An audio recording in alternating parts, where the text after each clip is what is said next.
automaticamente a gente pensa, temos pessoas e homens próximos. Então, o perfilamento é uma bússola para dizer, bom, pelas características, pelos ferimentos, pelo local encontrado, isso não parece que é uma pessoa que conhecia. Mas nós consideramos, né, Alessandra? No primeiro momento, a gente começou a montar esse perfil no dia 17, 1h30 da manhã. O grupo se reuniu a partir de 1h30 da manhã. Olha só, é importante isso. E, sim, não tivemos Páscoa, e não teríamos novamente. A gente fez tudo com muito amor e a gente fez pela Bruna, mas a gente faz por cada vítima que a gente atua. Então, na Páscoa, a gente estava no feriado em cena de crime, acompanhando, entendendo o passo a passo dele, não o trabalho da perícia. A gente foi fazer a parte comportamental, que era entender os passos que ele tomou e o processo decisório. Por que ele decidiu abordar aqui? Por que ele levou para cá? Por que ele fez isso? Então, nós fomos entender o processo decisório comportamental desse indivíduo. Então, partimos, como a Alessandra falou, do zero. E do zero, a gente parte dos elementos que são factíveis numa observação, numa análise criminal, que é pessoas próximas. Meia hora depois, a gente já tinha eliminado isso. Menos. Né? Menos. Em 5 minutos, ele... Contou meia hora para... Quem fez isso não conhecia ela. E aí começamos a delimitar... 5, 10 minutos ele falou isso. Obrigado. E começamos a delimitar aquela área. Quem faz isso nessa área? É quem mora, é quem trabalha. Ele não tinha... Pelo comportamento, pelas decisões, pelo impulso dele, que ele era um usuário de droga, que ele não tinha profissão qualificada, que ele morava sozinho, que ele estava ali perto, que ele trabalhava, e bico, se ele não tinha uma profissão, ele não tinha um emprego fixo. Então a gente começou a delimitar isso, e isso, quem foi resolver, foi a investigação. É importante deixar isso claro. Não foi o nosso núcleo que foi resolver. O nosso núcleo montou o perfil e deu para a investigação. A investigação, com essa bússola, ela sabe, tá, não é sul, é norte, então eu vou para o norte. Mas todo o papel de câmeras, de falar, de interrogatório, de investigação, é da investigação do delegado, dos investigadores de polícia. O papel nosso, científico, é dar uma ferramenta a mais para que eles cheguem. E chegaram. Nós começamos a montar o perfil na quinta de madrugada, eu acho que 48 horas depois, a investigação estava dentro da casa dele. Que orgulho, ainda gente. Sem saber da qualificação. Nome, RG, mas... A gente sabia que era a casa dele, que era ele que estava ali. Gente, isso é fantástico. Eu não sei se as pessoas têm a dimensão, sabe, da importância da união desses dois trabalhos. Porque, olha só, é o que você falou, vocês trouxeram, né, deram o norte, a bússola, ou seja, ajudaram aqui os investigadores, o delegado, a caminhar para um caminho mais correto, né? Inclusive, isso, gente, diminui gastos, diminui tempo, né?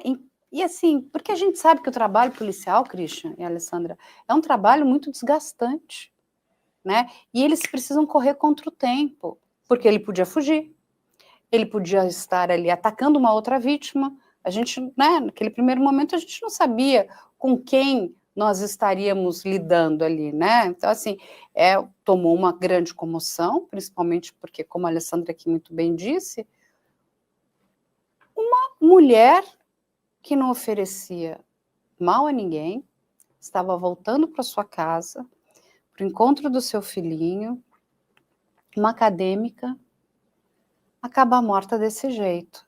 E aí, eu vou pedir para vocês explicarem o que quando a gente olha para tudo isso, né, que você explicou muito bem, por que a Bruna? Poderia ser qualquer mulher que estivesse naquele momento ali, até para a gente entender a necessidade de políticas públicas, né?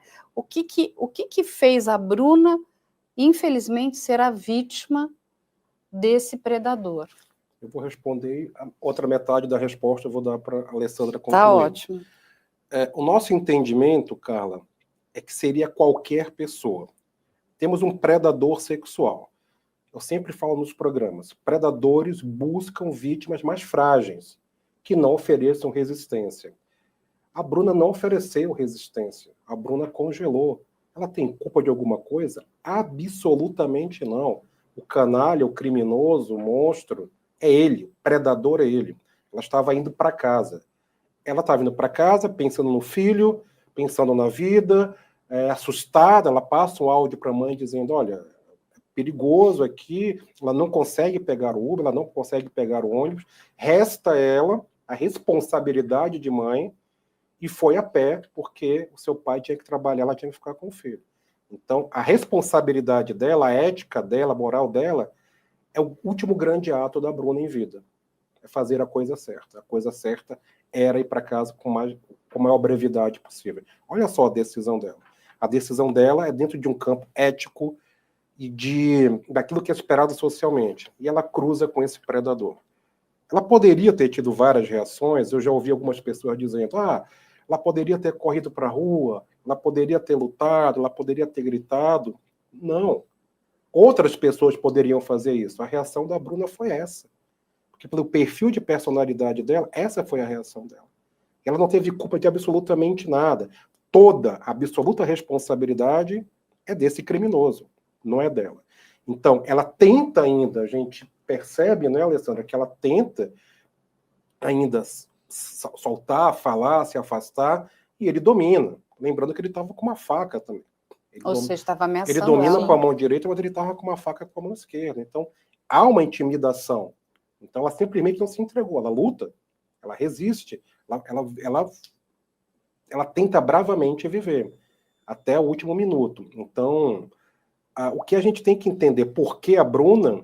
Porque ela foi por uma ingerência do destino, por sincronicidades perversas da vida, uma atrás da outra fez a Bruna estar ali. Mas poderia ser outras mulheres, e depois disso outros casos já aconteceram. E mais, pela forma que ele aborda a Bruna, nós entendemos, né, Alessandra, que ela não foi a primeira vítima dele. Tem outras. Ninguém acorda um dia e resolve estuprar e matar de uma forma brutal. A gente vai cair no conceito da maturidade criminal do Dr. Christian, que ele vai ficando, grosso modo, ele vai ficando mais perverso, ele vai ficando mais ousado, ele precisa correr mais riscos, ele precisa de mais perversidade para obter o mesmo prazer. E por que é que ele fez isso? Porque ele quis. É simples assim. Qualquer mulher que estivesse passando ali, ele ia atacar. E eu acredito, né? Eu acho que existe uma grande possibilidade. Se ela tivesse lutado com ele, pelo grau de brutalidade, talvez ele tivesse matado ela ali na calçada. Ele tinha uma faca. Ou seja, ele já estava preparado. Ele estava preparado. A faca não era só para ameaçar, a faca era para ser usada. Sim. A gente percebe em algumas imagens que ela coloca as duas mãos, ela não esboça a reação. Talvez ela tenha imaginado um roubo. Entendi. Não, leva tudo que eu tenho, só me deixa embora. Mas ele não queria roubar. Ele queria ser cruel. A ideia dele não era levar os pertences, era levar a Bruna ou qualquer outra mulher. Ele não a via como Bruna, ele não a via como pessoa, ele a via como coisa.